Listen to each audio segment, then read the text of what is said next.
Creativity takes courage. This is a quote by Henri Matisse, who is an artist. And I would agree that creativity takes courage, but it also takes awareness and practice. Lots and lots and lots of practice.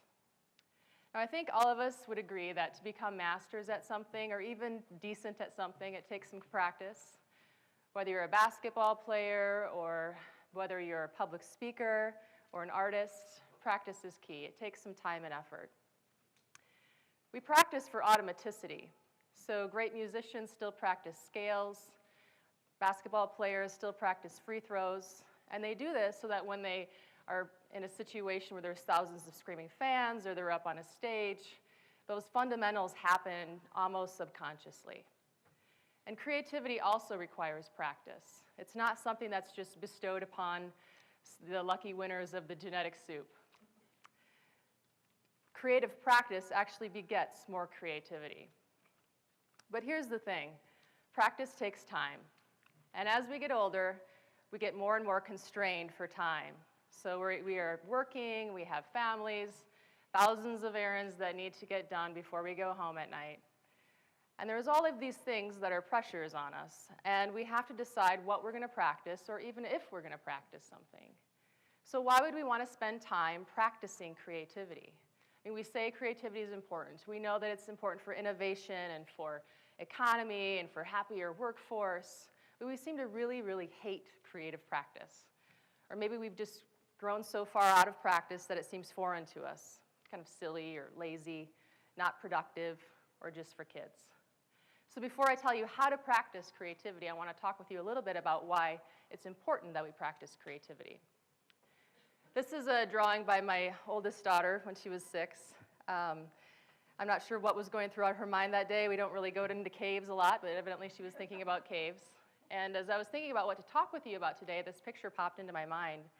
And you know, creativity I thought this is really a great metaphor for creativity and exploring creativity. Because when you think about caves, they're really scary. They're kind of terrifying. We don't know what's in there. There could be bats and spiders and all kinds of creepy crawly things. We don't know how far back that cave goes. We don't know what kind of tiny crevices we might have to squeeze through. But there's also something kind of thrilling about it too. And as people who go into caves and are spelunkers, they often say it's like going into another world. And as we explore creativity, it's also like going into another world, but our own world, kind of an internal world.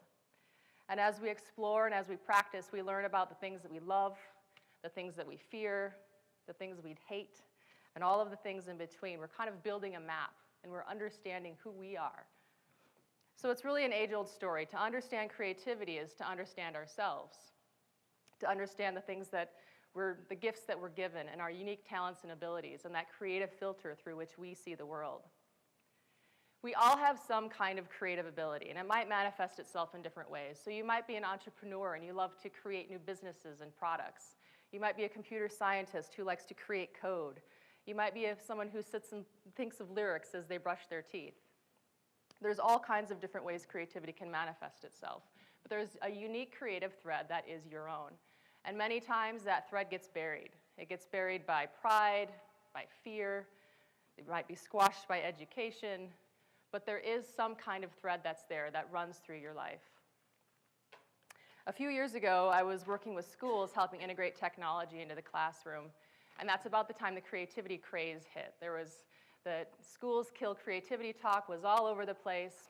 There were articles coming out saying that the most important skill for CEOs was creativity.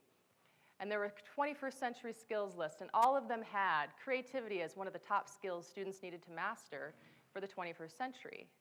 But there was one big problem. Nobody knew how to get it.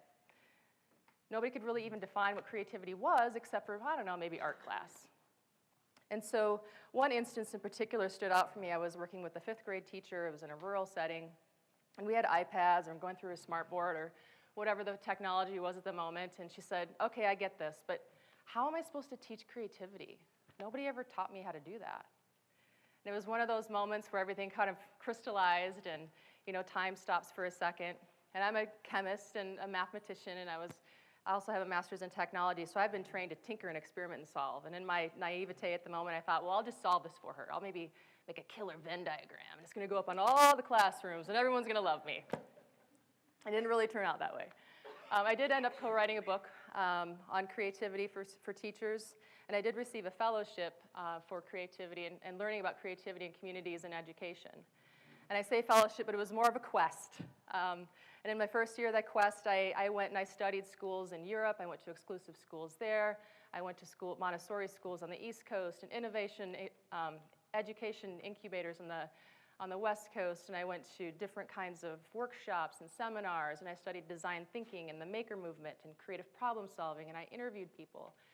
And I gathered all kinds of data, and then I started working in my community, and I started doing workshops for teachers, and I held idea exchanges, and I started a nonprofit, and we held community classes, and I worked with a group of amazing women, and we held online classes for teachers. We had thousands of teachers globally that signed up.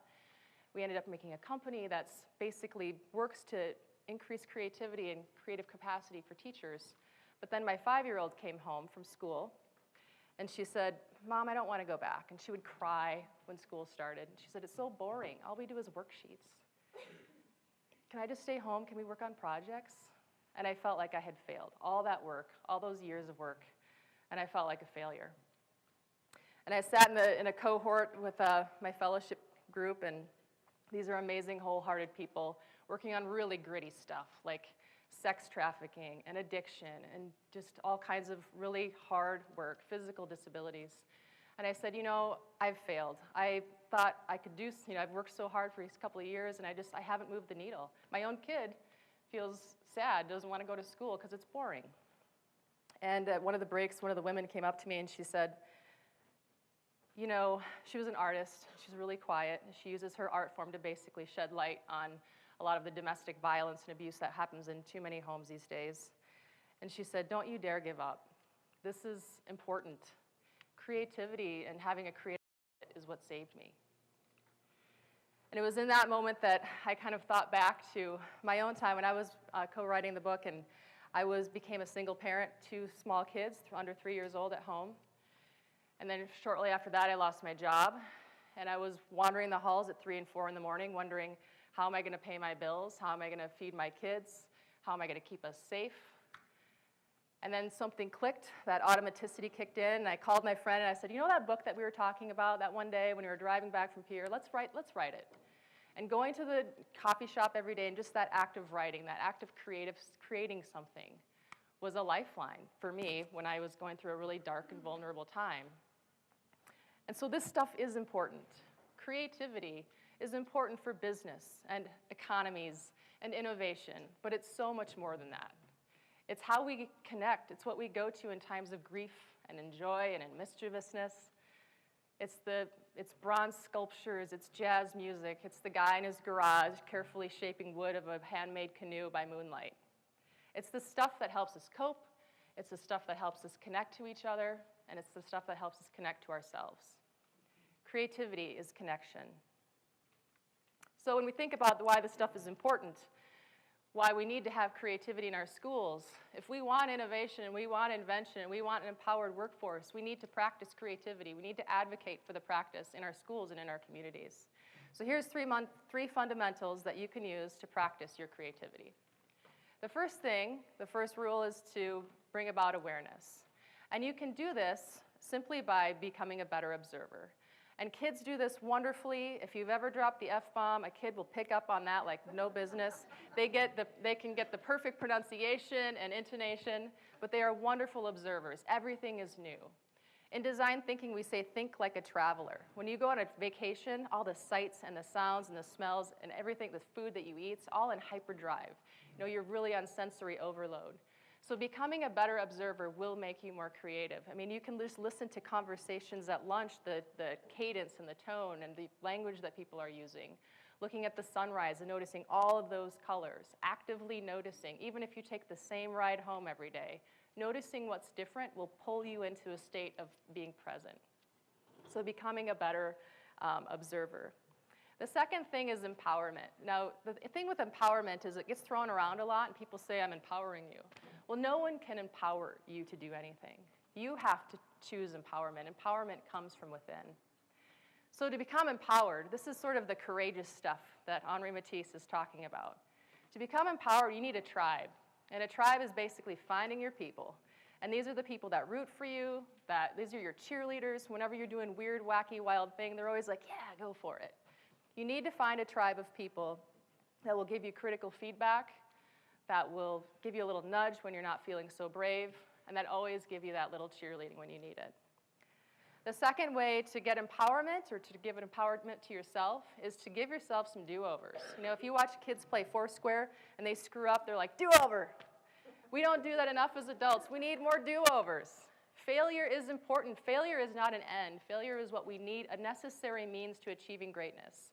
If you don't fail, you will never do anything great. And if you don't take some little risks, smart risks, all of you students out here, if you don't take some smart risks, you'll never start to do anything great. And for me, I'm kind of a hoverer of that like extrovert-introvert line, so I don't really go either way.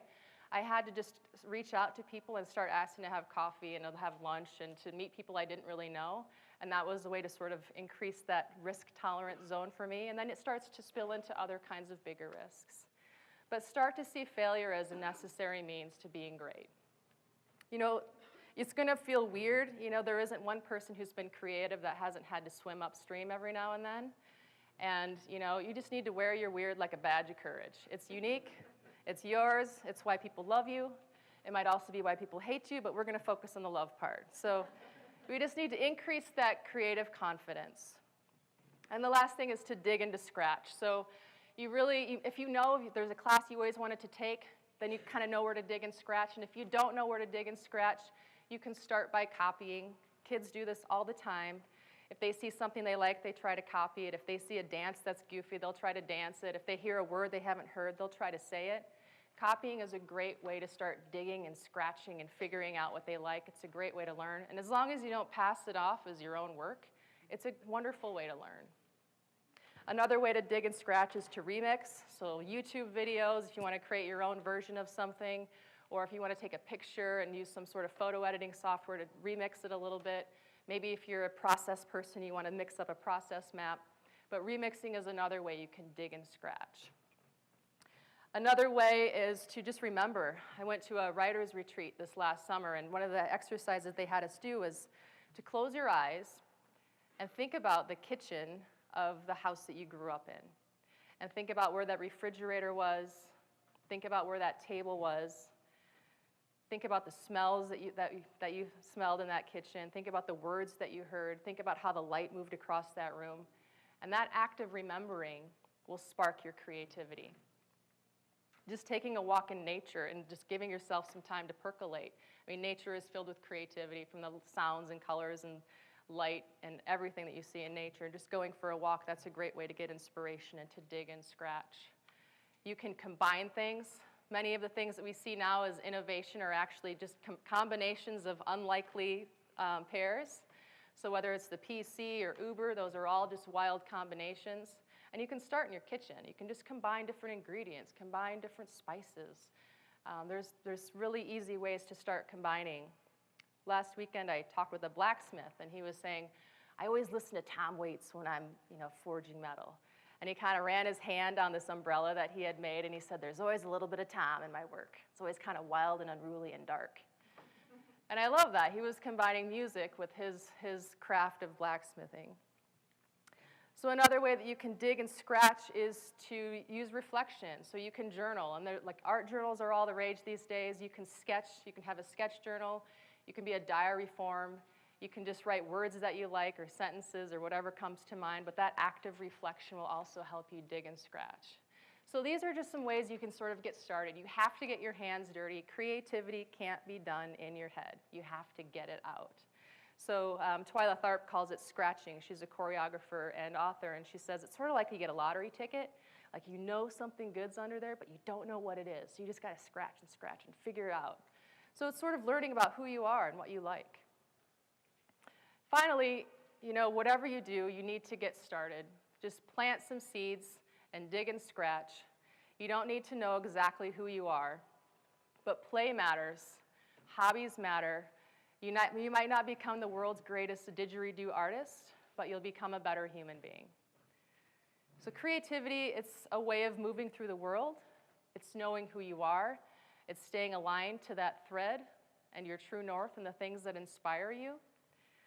The author Henry Miller says that every man, when he gets quiet, when he becomes desperately honest with himself, is capable of uttering profound truths. We're all part of creation. We're all kings. We're all poets. We're all musicians. We only have to discover what is already there. So to change the world, we have to bring new things into light. And sometimes that new thing is ourselves.